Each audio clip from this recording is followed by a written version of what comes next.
Good morning student. நம்ம இன்றைக்கி construction of special curves அப்படிங்கிற ஒரு புது டாபிக் பார்க்க போகிறோம்.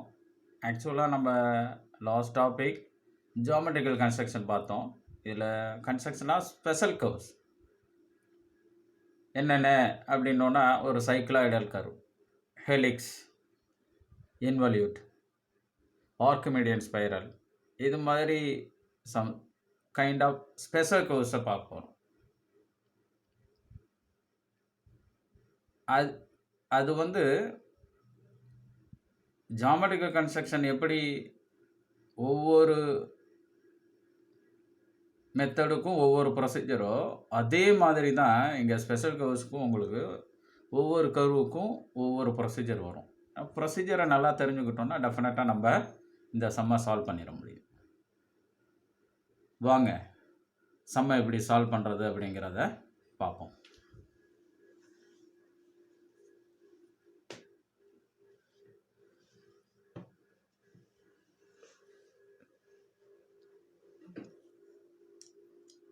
இன்றைக்கி நம்ம பார்க்க போகிற சம் என்ன அப்படின்னோன்னா சைக்ளாய்டு. ஓகே, ஒரு சைக்ளாய்டு கர்வு எப்படி நம்ம வரைகிறது அப்படிங்கிறத பார்க்க போகிறோம். நான் இங்கே ஆன்சர் ஆல்ரெடி வரைஞ்சிட்டேன். ஓகே, இந்த சைக்ளாய்டல் கர்வ் அப்படிங்கிறது எப்படி கிடைக்குது அப்படிங்கிற ஒரு தியரியை மட்டும் நான் உங்களுக்கு சொல்லிடுறேன். தியரி வந்து நம்மளுக்கு ரொம்ப இம்பார்ட்டன்ட் கிடையாது, பட் இருந்தாலும் தெரிஞ்சுக்கணும். அதனால் நான் உங்களுக்கு என்ன சொல்கிறேன் அப்படின்னோன்னா இதை சொல்கிறேன். என்ன அப்படின்னோன்னா, இந்த டிராயிங்கை பாருங்கள். இங்கே ஒரு சர்க்கிள் இருக்குது. அந்த சர்க்கிளில் என்ன சார் அப்படின்னோன்னா ஒரு புள்ளி இருக்குது, பீன்ற ஒரு புள்ளி இருக்குது. இந்த சர்க்கிளானது இந்த பி என்ற புள்ளியோட இந்த ஸ்ட்ரைட் லைனில் ஸ்லீப் ஆகாமல் மூவ் ஆகுதுன்னா அப்போ உண்டாகும் அந்த நியம பாதை, அந்த பி என்ற புள்ளியின் பாதை தான் நம்ம என்னன்னு சொல்கிறோம்னா சைக்ளாய்டல் கர்வ். இப்போ இமேஜின் பண்ணுங்கள், இது straight line or table. Straight லைன்னு சம்மில் வரும், இல்லைன்னா டேபிள்னு வரும். ஓகே, ஸ்ட்ரைட் லைன்னா தமிழில் நேர்கோடு. இதில் ஒரு சர்க்கிள் இருக்குது. இந்த சர்க்கிளுக்கான டயாமீட்டர் மட்டும்தான் நம்மளுக்கு சம்மில் இருக்கும். அதில் ஒரு புள்ளி தான் பி. அப்போ இந்த சர்க்கிளானது சுழன்று கொண்டே இந்த ஸ்ட்ரைட் லைன்லையோ இல்லைன்னா டேபிளில் மூவ் ஆனிச்சுன்னா அப்போ இந்த புள்ளி என்ன ஆகும், இது சர்க்கிள் ரொட்டேட் ஆகிறப்ப இந்த புள்ளி என்ன ஆகும், கொஞ்சம் மேலே, அடுத்தது கொஞ்சம் சர்க்கிள் ரொட்டேட் ஆகிறப்ப இந்த புள்ளி கொஞ்சம் கொஞ்சமாக மேலே போயிட்டு ஒரு அப்பர் பொசிஷன் போயிட்டு, அதாவது மேக்ஸிமம் ஹைட் போயிட்டு மறுபடியும் இது என்ன ஆக ஆரம்பிச்சிருவோம், கீழே வரும். அப்போ இந்த புள்ளியானது அந்த சர்க்கிளானது இந்த ஸ்ட்ரைட் லைன் சுழல்வதால் ஏற்பட அந்த நியம பாதை இல்லைன்னா பாதையானது என்ன அப்படின்னோன்னா ஒரு சைக்ளாய்டல் கர்வை உண்டு பண்ணும். இதுதான் தியரி, ரைட்டுங்களா? இப்போ நான் சிம்பிளாக உங்களுக்கு சொல்கிறேன் பாருங்கள். இப்போ நம்ம இந்த டேபிளில் நீங்கள் என்னென்னு வச்சுக்கோங்க அப்படின்னோன்னா டேபிள் இல்லைன்னா ஸ்ட்ரைட் லைன்னு வச்சுக்கோங்க. இதில் என்ன சார் அப்படின்னோன்னா இந்த சர்க்கிள் இருக்குங்கிறாப்புல இமேஜின் பண்ணிக்கோங்க. இதில் நான் இங்கே உங்களுக்கு நோட் பண்ணியிருக்கேன் பாருங்கள், டாப்பிக்கில் பாருங்கள். இதில் பீன்ற ஒரு புள்ளி இருக்குது, ரைட்டுங்களா? ஓகே, அப்போ இந்த பீன்ற புள்ளி என்ன ஆகுது அப்படின்னோன்னா இந்த சர்க்கிள் மூவ் ஆகும். அப்போ இந்த பீன்ற புள்ளி என்ன ஆகும், மூவ் ஆகுங்களா? அப்போ அந்த பீன்ற புள்ளி உண்டு பண்ணும் அந்த கர்வு தான், ரைட்டுங்களா? என்ன சொல்கிறேன்னு.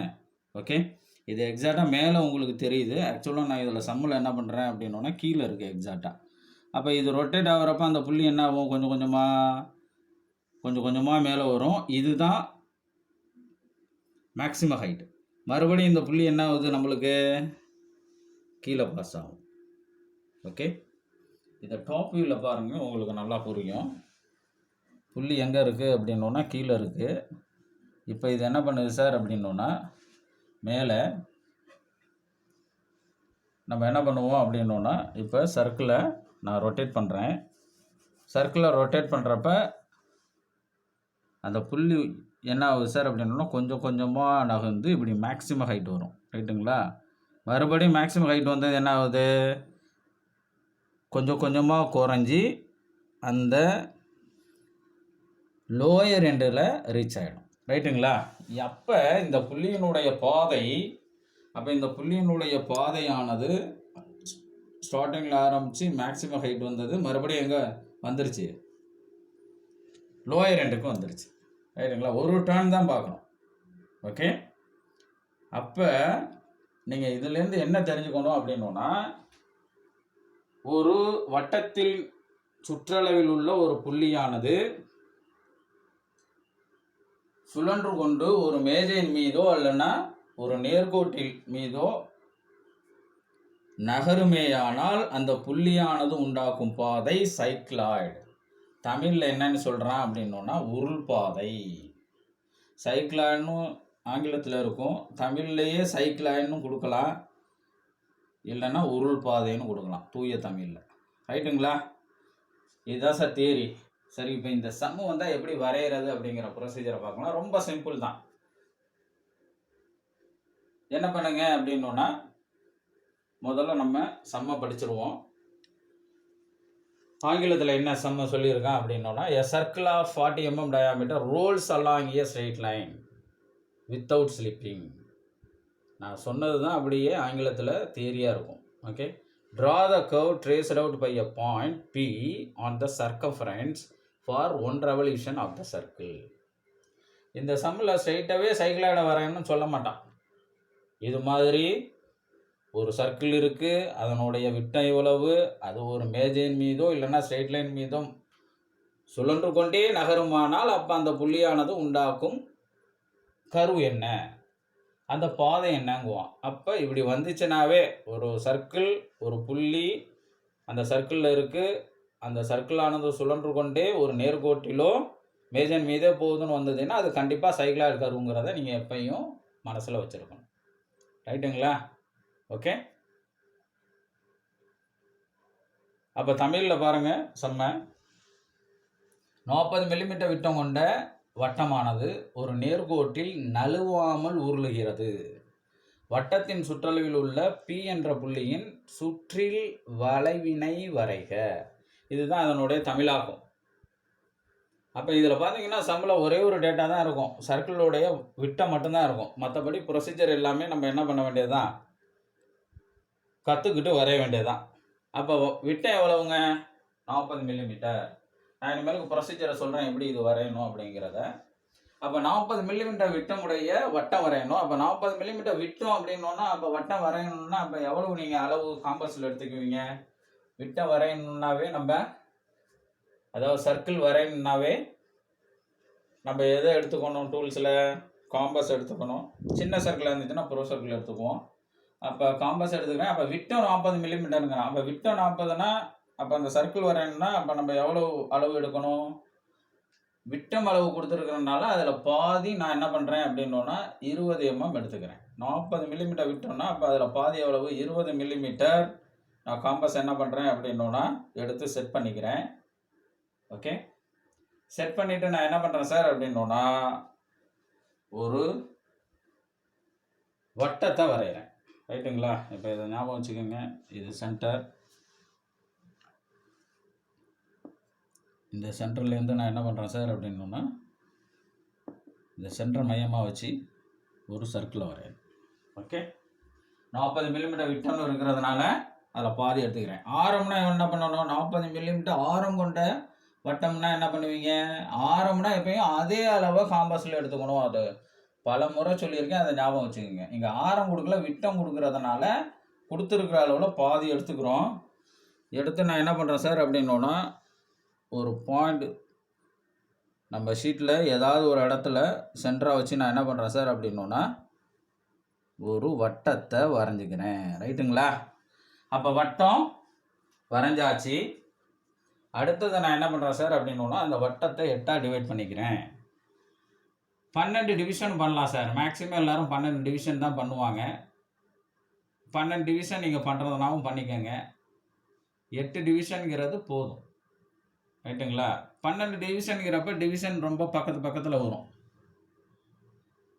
12 டிவிஷன் பண்ணுறதுனாவும் பண்ணிக்கோங்க. எல்லா புத்தகத்துலையும் 12 டிவிஷன் தான் இருக்கும்.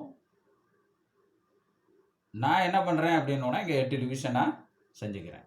12 டிவிஷன் அப்படின்னோன்னா நீங்கள் சர்க்கிளை 12ஆக பிரிச்சுக்கோங்க. நான் இங்கே 8 டிவிஷனாக பிரிச்சுருக்கிறேன். அப்போ 8 டிவிஷனாக எப்படி பிரிப்போம்? இந்த சென்டர் பாயிண்ட் வழியாக நான் என்ன பண்ணுறேன்? டிராப்டரை யூஸ் பண்ணி ஒரு ஹரிசாண்டல் லைனை வரைகிறேன். தென் சென்டர் பாயிண்ட் வழியாக ஒரு வெர்டிகல் லைனை வரைகிறேன். ஓகே, தென் அடுத்தது மெத்தட் எப்படி, காம்பஸ் எடுத்துக்கணும்.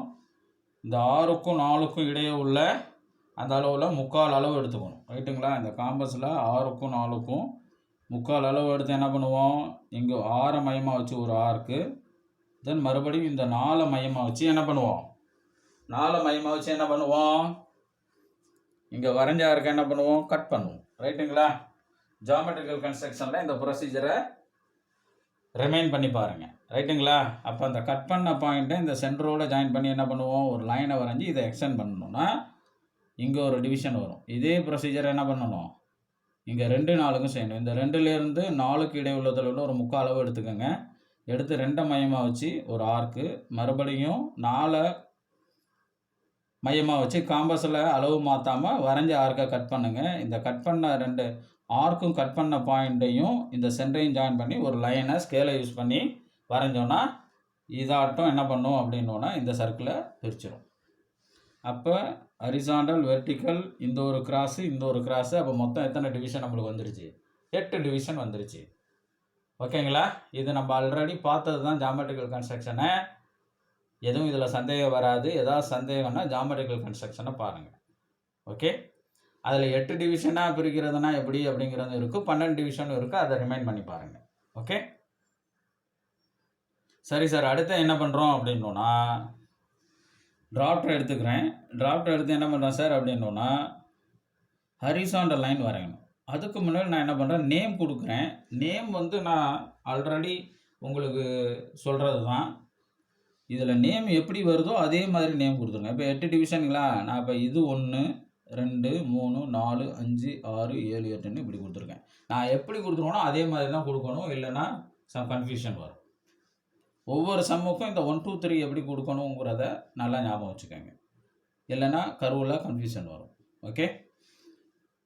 அப்போ 12 டிவிஷன் ஆகும். நீங்கள் என்ன பண்ணணும், இப்படி தான் வரணும். 12 டிவிஷனுக்கும் நம்பர்ஸ் வரணும். ஓகே? அப்போ 8 டிவிஷனுக்கும் நான் என்ன பண்ணிட்டேன் அப்படின்னோன்னா நம்பரை கொடுத்தாச்சு. கொடுத்துட்டு டிராஃப்டரை யூஸ் பண்ணிக்கிறேன். டிராஃப்டரை யூஸ் பண்ணி என்ன பண்ணுறேன்னா இந்த 8லேருந்து ஒரு ஹரிசாண்டல் லைன், மறுபடியும் இந்த 7லேருந்து ஒரு ஹரிசாண்டல் லைன், எவ்வளோ தூரம் வருதோ அவ்வளோ தூரம் எக்ஸ்டெண்ட் பண்ணிக்கோங்க. ஓகே? அப்போ இந்த 7லேருந்து வரைகிற ஹரிசாண்டல் லைன் இந்த 1 வழியாலையும் பாஸ் ஆகி என்ன ஆகும் அப்படின்னோன்னா போகும். அது மாதிரி 6லேருந்து ஒரு ஹரிசாண்டல் லைன், 6லேருந்து வரணும் இந்த 2 வழியிலையும் பாஸ் ஆகும்.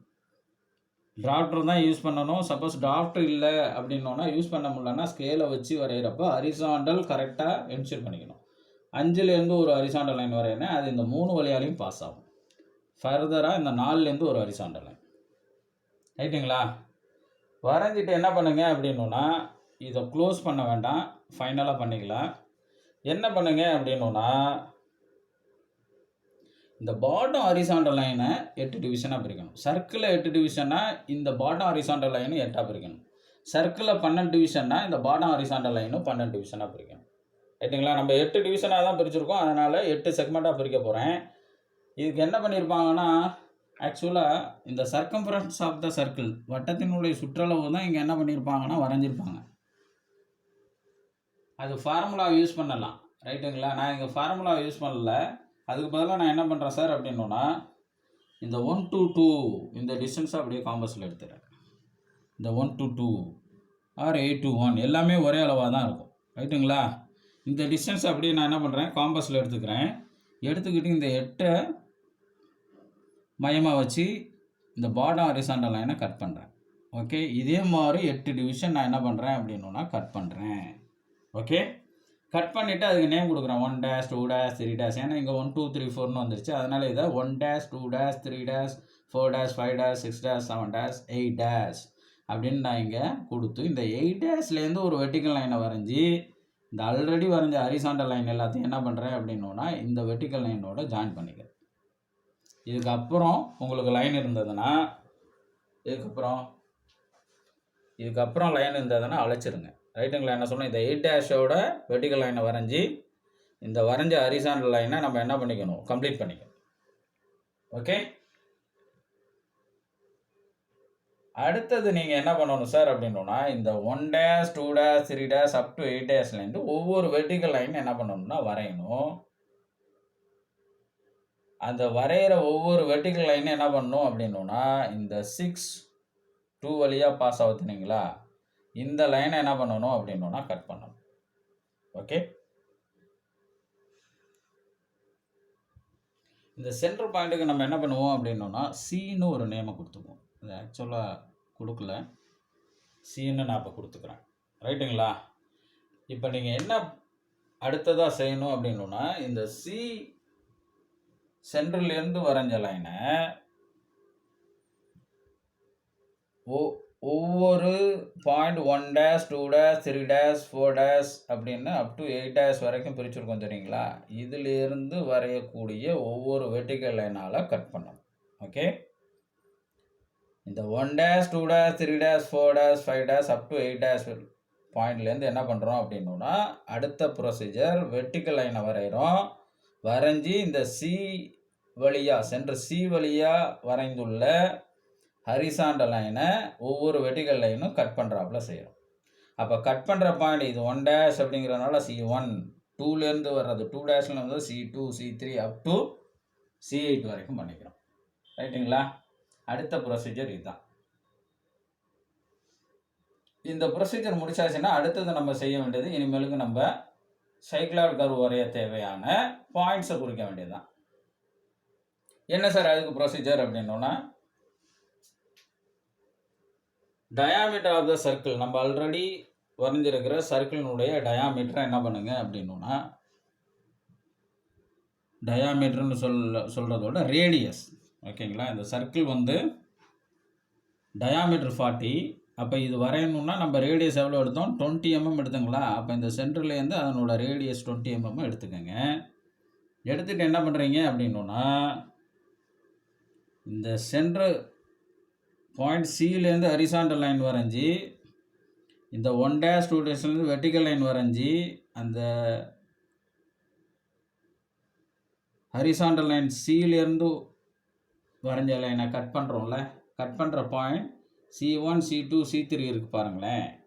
அது ஒவ்வொரு பாயிண்ட்டையும் மையமாக வச்சு என்ன பண்ண போகிறோம் அப்படின்னா கரஸ்பாண்டிங் ஹரிசாண்டல் லைனை கட் பண்ணி நம்மளுக்கு சைக்ளாய்டு வரைய தேவையான பாயிண்ட்ஸை என்ன பண்ண போகிறோம் அப்படின்னா கண்டுபிடிக்க போகிறோம். ரைட்டுங்களா? ஓகே, இப்போ நான் முதல்ல என்ன பண்ணுறேன் அப்படின்னா ரேடியஸ் ஆஃப் த சர்க்கிளை காம்பஸில் எடுத்துக்கிட்டேன். ரைட்டுங்களா? எடுத்துக்கிட்டு முதல் பாயிண்ட் என்ன சார் அப்படின்னா C1. அப்போ C1 அப்படின்னா நீங்கள் என்ன பண்ணணும் அப்படின்னா கரஸ்பாண்டிங் ஹரிசாண்டல் லைன் 1. ஓகேங்களா? அப்போ 1 எங்கே இருக்குது அப்படிங்கிறத பாருங்கள், இங்கே இருக்குது பாருங்கள், 7 1. இப்போ ஒவ்வொரு ஹரிசாண்டல் லைனும் நான் உங்களுக்கு சொல்கிறேன் பாருங்கள். இந்த ஹரிசாண்டல் லைன் 0.8, இந்த ஹரிசாண்டல் லைன் 7 1, இந்த ஹரிசாண்டல் லைன் 6 2, இந்த ஹரிசாண்டல் லைன் 5 3, இந்த ஹரிசாண்டல் லைன் 4. இப்போ ரேடியஸ் என்னவோ அதை காம்பஸில் எடுத்துக்கிட்டு இப்போ C1 சென்டராக வச்சிங்கன்னா கரஸ்பாண்டிங் ஹரிசாண்டல் லைன் 1 கட் பண்ணணும். அப்போ ஹரிசாண்டல் லைன் 1ங்கிறது எது? இந்த செகண்ட் லைன். ரைட்டுங்களா? என்ன சொல்கிறேன்னா பாட்டம் வந்து 8. ஓகே, அப்போ என்ன பண்ணுங்க அப்படின்னா C1 சென்டராக வச்சுக்கிறேன். வச்சுக்கிட்டு என்ன பண்ணுறேன் சார் அப்படின்னா கரஸ்பாண்டிங் ஃபஸ்ட்டு ஹரிசாண்டல் லைனை கட் பண்ணுறேன். அப்படி கட் பண்ணுற பாயிண்ட் என்ன சார் அப்படின்னா P1. ரைட்டுங்களா? இதே மாதிரி C2 சென்டர். அப்போ கரஸ்பாண்டிங் ஹரிசாண்டல் லைன் 2 எது சார் அப்படின்னா 6 2. இது 6ம் இது தான், 2ம் இது தான். ஓகே, அப்போ C2 சென்டராக வச்சுக்கோங்க. C2 சென்டராக வச்சுட்டு செகண்ட் ஹரிசாண்டல் லைன் கட் பண்ணுறப்ப இதை கட் பண்ணுறோம். ரைட்டுங்களா?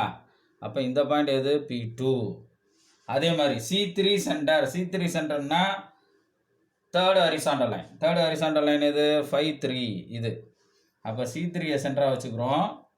வச்சுக்கிட்டு என்ன பண்ணுறோம் அப்படின்னா தேர்ட் ஹரிசாண்டல் லைனை கட் பண்ணுறேன். அப்போ அந்த பாயிண்ட்டு கிடைக்கிற கட் பண்ணுற பாயிண்ட் P3.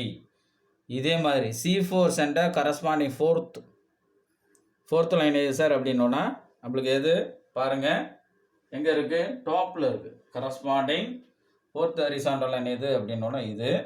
ரைட்டுங்களா? அதை கட் பண்ண போகிறோம். அப்போ C4 centre,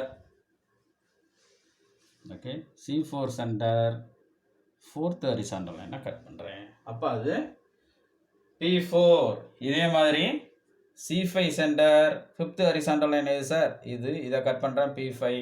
C6 centre, 6th horizontal line எது சார் அப்படின்னோன்னா இதை இங்கே கட் பண்ணியிருக்கிறேன். ஓகே, அது C6, 7 இல்லை C6. Okay, sorry P6. ஏன்னா பாயிண்ட் ஒவ்வொன்றையும் P4, P1, P2, P3, P4ன்னு தான் கொடுக்கும். P6 ரைட்டுங்களா? அடுத்தது என்ன சார் அப்படின்னோன்னா C7 center, 7th horizontal line எங்கே சார் இருக்குது? எங்கே இருக்குது? அப்போ C7 சென்டராக வச்சுக்கிட்டு என்ன பண்ணுறேன் சார் அப்படின்னோன்னா கரஸ்பாண்டிங் ஹரிசாண்டல் லைன் என்ன பண்ணுறோம் அப்படின்னோன்னா 7th ஹரிசாண்டல் லைனை கட் பண்ணுறோம். அப்போ கரஸ்பாண்டிங் 7th ஹரிசாண்டல் லைன் இது. அப்போ C7 சென்டர், 7th ஹரிசாண்டல் லைனை கட் பண்ணி பாயிண்ட் P7 மார்க் பண்ணுறோம். கடைசி பாயிண்ட் P8 எது சார் அப்படின்னோன்னா இந்த 8th பாயிண்ட் தான். இங்கே நீங்கள் கட் பண்ண வேண்டியதில்லை. ஆக்சுவலாக C8லேருந்து இதை வைக்கிறப்ப, இதை கட் பண்ணுறப்ப ஆட்டோமேட்டிக்காக இந்த 8th பாயிண்டோட கோயின்சைட் ஆகும். புரியுதுங்களா என்ன சொன்னால்? அப்போ இந்த 8th பாயிண்ட் தான் எது சார் அப்படின்னோன்னா நம்மளுக்கு P8. இப்போ நம்மளுக்கு இந்த சைக்ளாய்டு வரைய தேவையான பாயிண்ட்ஸ் எது கிடைச்சிருச்சு? P1, P2, P3, P4 up to P8 வரைக்கும் கிடைச்சிருச்சு. சப்போஸ் 12 பாயிண்ட்ஸ் இருந்துச்சுன்னா என்ன பண்ணணும்? நீங்கள் இந்த ஹரிசாண்டல் லைனை 12 செக்மெண்ட்டாக பிரிக்கணும். அப்போ இங்கே C1 to C12 வரைக்கும் வரும். அப்போ ஒவ்வொரு பாயிண்ட்டையும் C1 சென்டராக வச்சு கட் பண்ணுறப்ப C1 கட் பண்ணோம் அப் டு எது வரைக்கும் வரும்? 12 பாயிண்ட்ஸ் வரும். அதே மாதிரி சர்க்கிளையும் எத்தனை செக்மெண்ட்டாக பிரிக்கணும்? நீங்கள் 12 செக்மெண்ட்டாக பிரிக்கணும். மற்றபடி வேறு எதுவும் ஒன்றும் மாற்றம் கிடையாது. ஓகே, இப்போ நம்மளுக்கு தேவையான எல்லா பாயிண்ட்ஸும் கிடச்சிருச்சு. இந்த சைக்ளாய்டு வரைய தேவையான எல்லா பாயிண்ட்ஸும் கிடச்சிருச்சு. இப்போ இந்த பாயிண்ட்ஸ் எல்லாத்தையும் இந்த 8லேருந்து அப்படியே P1, P2, P3, P4 up to P8 வரைக்கும் அப்படியே ஸ்மூத்தாக ஜாயின் பண்ணும். ஜாயின் பண்ணிக்க எதுவும் ஆசிலேஷன் இருக்கக்கூடாது. கர்வ் ஜாயின் பண்ணதே தெரியாமல் இதாட்டம் ஸ்மூத்தாக இருக்கணும். அப்போ நம்மளுக்கு தேவையான ஆன்சர் கிடைச்சாச்சு. இதுதான் ஒரு சைக்ளாய்டு கர்வ் வரைய தேவையான ப்ரொசீஜர். இது உங்களுக்கு நல்லா புரிஞ்சிருக்கும்னு நான் நம்புகிறேன். இதோட சம் ஓவர். இனிமேல் நான் உங்களுக்கு ஜென்ரலாக சொல்ல போகிற இன்ஸ்ட்ரக்ஷனை நான் உங்களுக்கு சொல்கிறேன். ஜென்ரலாக ஒரு 4 விஷயம் சொல்லுவேன். என்னென்ன விஷயம் சொல்லுவேன்? முதல்ல ஒரு சம்மை வரையணும்னா அந்த சம்மோட ப்ரொசீஜர் தெரிஞ்சிருக்கணும் அப்படின்னு சொல்லுவேன். அப்போ ஒரு சம்மு வரையணும்னா அதனோட ப்ரொசீஜரை நல்லா தெரிஞ்சுக்கங்க. அப்போ தான் அந்த சம்மை சரியாக சால்வ் பண்ண முடியும். அடுத்ததான் நான் சொல்கிற விஷயம் பென்சில் யூஸிங். இந்த சம்மை கம்ப்ளீட் பண்ணுற வரைக்கும் 2H பென்சிலை யூஸ் பண்ணுங்கள். ஃபைனல் ஸ்டேஜ் வர்ற வரைக்கும். எல்லாம் முடிஞ்சிச்சு சார், கர்வெலாம் வரைஞ்சிட்டேன், இனிமேல் டார்க் பண்ண வேண்டியதான் அப்படிங்கிறப்ப மைக்ரோடிப் பென்சில் எடுங்க. மைக்ரோடிப் பென்சில் எடுத்து இந்த கர்வை ஸ்மூத்தாக டார்க் பண்ணுங்க. யூனிஃபார்மாக இருக்கணும். ஒரு ஸ்ட்ரோக் கொடுங்க போதும். ஓகே, ஒரு ஸ்ட்ரோக்னா ஒரு கோட் கொடுங்க போதும். தென் அப்புறம் இதில் இருக்கக்கூடிய லெட்டர்ஸ், நம்பர்ஸ், தென் அப்புறம் டைமென்ஷனில் எஸ்பெஷலி இந்த ஏரோ மார்க் ட்ரையாங்கிளாக இருக்கணும், ஷேட் பண்ணியிருக்கணும். இதெல்லாம் டார்க்காக இருக்கணும். இதை நீங்கள் புக்கில் பார்த்தாலே உங்களுக்கு தெரியும். புக்கில் எது உங்களுக்கு டார்க்காக இருக்கோ அது மைக்ரோடிப் பென்சில், எது டிம்மாக இருக்கோ அது 2H பென்சிலுங்கிறத ஞாபகம் வச்சுக்கோங்க. அடுத்ததான் நான் உங்களுக்கு சொல்கிற விஷயம், ஒரு சம்மு வரைய தேவையான எல்லா டூல்ஸும் எப்பயும் உங்கள் கைவசம் இருக்கணும். ஒரு டிராயிங் வரைகிறோம் அப்படின்னோன்னா அந்த டிராயிங் வரைய என்னென்ன டூல்ஸ் தேவையோ அது எப்பயும் உங்கள் கைவசம் இருக்கணும். அப்போ தான் அந்த டிராயிங்கை சரியான அளவுக்கு வரைய முடியும், தெளிவாகவும் வரைய முடியும். ஃபைனலாக நான் உங்களுக்கு சொல்கிற பாயிண்ட், 4th பாயிண்ட் என்ன அப்படின்னோன்னா, எக்ஸாம் பாயிண்ட் ஆஃப் வியூவாக நான் சொல்கிறது என்ன அப்படின்னோன்னா, எப்பயுமே சம்மு கேட்குறப்ப என்ன பண்ணுவாங்க அப்படின்னோன்னா, இதே சம்மு ரிப்பீட் ஆகுது அப்படின்னோன்னா ஜஸ்ட் டேட்டாவை மட்டும்தான் மாற்றுவாங்க. அப்போ இதில் இந்த சம்மை பொறுத்த வரைக்கும் டயாமீட்டர் எவ்வளவு? 40. சைக்ளாய்டு வரையும் நம்மளுக்கு சம்மில் டயாமீட்டர் மட்டும்தான் இருக்கும், 40ன்னு இருக்கும். இது என்ன பண்ணலாம், 13 கொடுக்கலாம், இல்லை 50 mm கொடுக்கலாம். அப்போ அதுக்கு தகுந்தாப்புல என்ன பண்ணலாம் சார் அப்படின்னோன்னா, அளவு தான் மாறுபடும், மற்றபடி ப்ரொசீஜர் மாறுபடாது. விட்டதுக்கு பதிலாக 6 கொடுக்கலாம். 6 கொடுத்தா அதே அளவை வச்சு நம்ம என்ன பண்ணணும், வட்டத்தை வரையணும். விட்டத்தோட அளவு மாறுறப்ப அதனுடைய அளவு மாறும், அவ்வளோதான். 50 mmனா இப்போ ரேடியஸ் 25 எடுத்து சர்க்கிளை வரைவோம். மற்றபடி ப்ரொசீஜரில் எதுவுமே மாற்றம் இல்லை.